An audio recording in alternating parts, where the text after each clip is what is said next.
Okay, back online here. The other thing that this distributor was missing was the little rubber bushing here that protects the coil lead. So we got one of those, and we want to get a new coil lead, and I think I have new ones right here.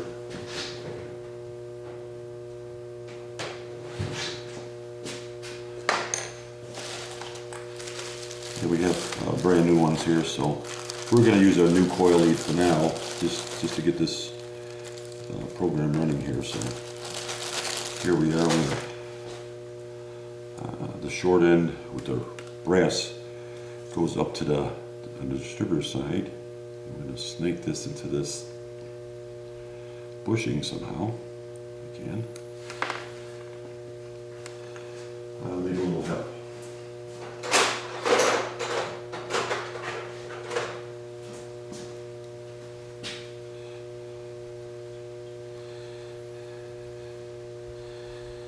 Oh boy.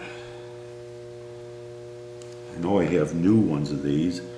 I was just trying to grab one to use one just to get it to start this project. Keep it going here. Okay. Okay.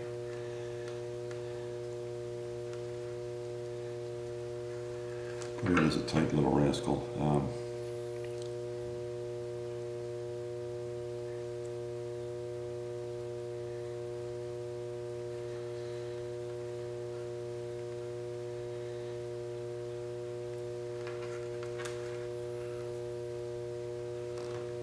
I should have located my original brand new ones, because it sure would be easier to get that in there. But this is again just for testing purposes, reassembling this. There we go. Okay.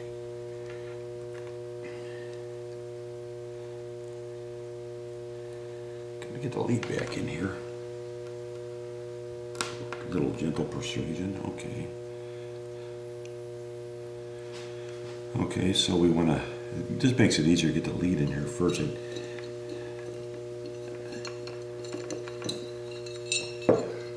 hopefully this is working okay.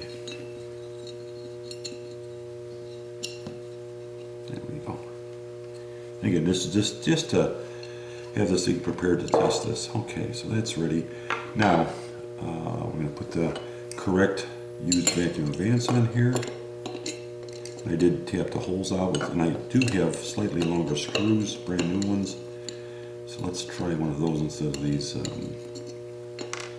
Here, they're just slightly longer, and since being they're new, hopefully they'll grab the threads. Because otherwise I'll have to find some longer ones than this even. Okay, that's working. That's what we want. We want that to work. So the next thing is put the points plate. I'd like to get some lubricant in there and the bushing. Just for now, we're not gonna. Again, this is just for testing. It's not going to be fully assembled right now, but just to kind of get this thing where we want it. We don't want the plate in there yet. We just want this ground wire on here. So we're gonna start that.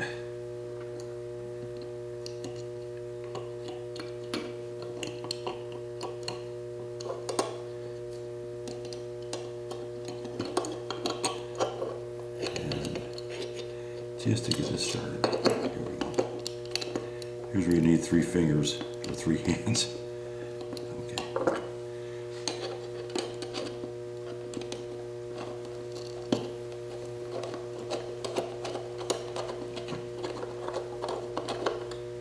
Okay. And just get these snug for now. I don't want to over tight them weeks. Threads. Okay, so then we get this pop in there, just a wee drop of oil on that advance, just so it's lubricated. So that's ready to go. Now the next thing is put the little spring clip that holds this points plate on there and snap that into place. And that's not usually too difficult. Using a small screwdriver to help guide it in.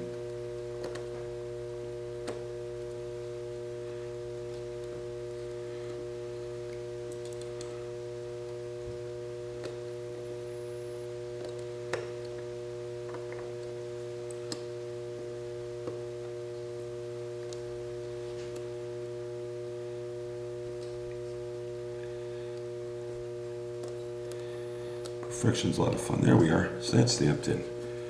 Okay, the next thing is to, this has all been cleaned, the points cam and spring, but I still would like to just put a light smear of oil on everything, just to kind of lubricate it, give it the best benefit of the doubt here. Just, it's going to be bead blasted and cleaned, other than the points cam here. And the next thing is just put a liberal amount of oil on the upper shaft, just to get this started. Now this here, the number on here is 526. I don't know if that could be seen, but 526 CW. So that means 526 means it'll go 13 thousandths of advance with the rubber bushing in place here in this cam slot. So it allows 13 degrees of movement here. That's what that means, that number, on all these distributors.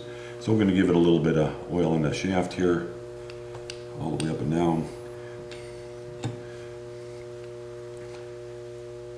And just to get this back in there, and there we are. Okay, now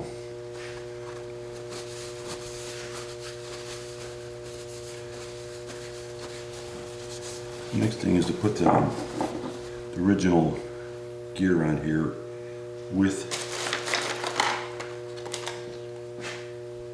the roll pin.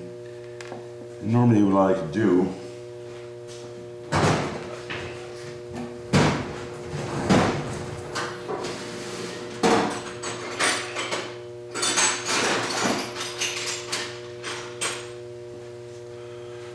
I like to guide it with a pin here, so we know that we're in place here. It just makes it easier driving the pin in there.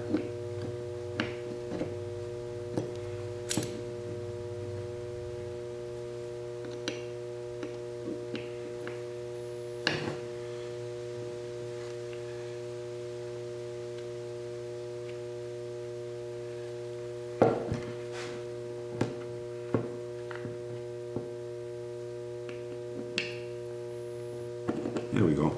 So that shows a start. But there is some play in here, as you can see.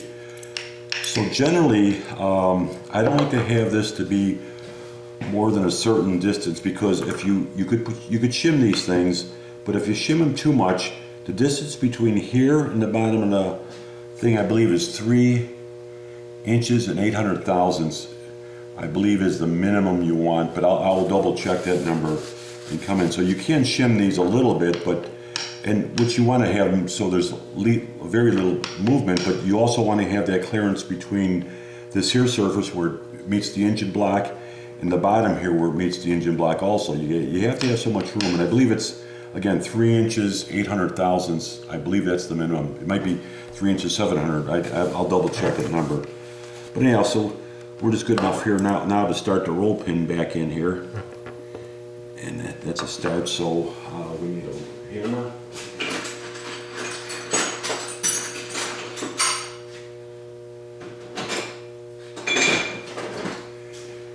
And again, we could start this by hand. And now that that's started,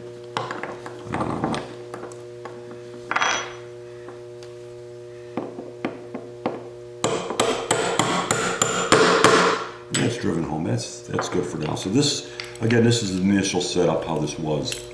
Probably help if I put the screw in here too for the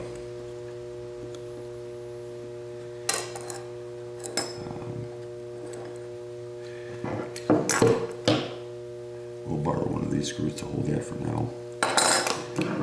And actually, the original screw was the wrong one that was in there, but this will work for now. We just want to get this to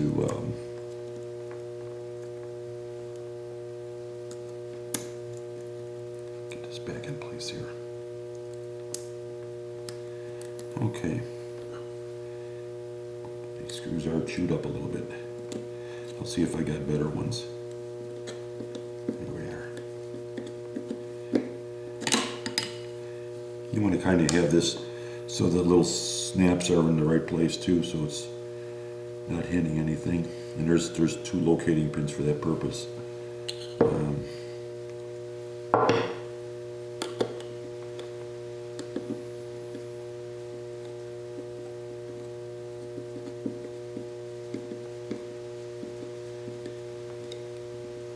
Okay, that's snug that up. And there we are. The next thing, of course, is to put the weights on there. The weights are again a little bit, just a wee bit worn, but I think that could be dressed out real well when we get to that point. So we'll just set these on. I am concerned about these wrong springs here, but that's what this thing came with. So we're gonna do the initial test with the original parts, just so we could see what was going on here. Somebody probably at one time or another was running this thing as a modified, but you can see these things don't even have the right spring angle on them. They're like they're bent at a 45-degree angle, which I never saw nothing like that on the factory springs. We get those started though, but we're going to use them just for the initial test. And I can just barely get these on, but there we are, they're on. So that shows, here's our centrifugal advance. That'd be approximately 13 degrees when these are fully extended at certain RPMs. And the factory shop manual gives the specifications for that. So this is as far as we need to go for just starting this. But see, here's another thing. If there's too much play in here, that could affect where these cams, where the cam and the weights are. And these are unique weights for this distributor only. You know, there's basically on Oldsmobile distributors, every other one. From all my testing, there's basically 2 different styles of weights. Here's one of them, part number 1881371, and then the other ones are these shapes. So these are the 2 shapes. Other than these are the 3rd shape used on Oldsmobiles, and these are only used on 71 and 2 automatic transmission W-30s, and 1969 Hurst Olds is the only one that uses these weights. So there you have it. We're going to get this thing ready. We're going to set up the sun machine, and we'll do an initial test on the thing. So we'll be back in a few minutes with that. See you in a minute.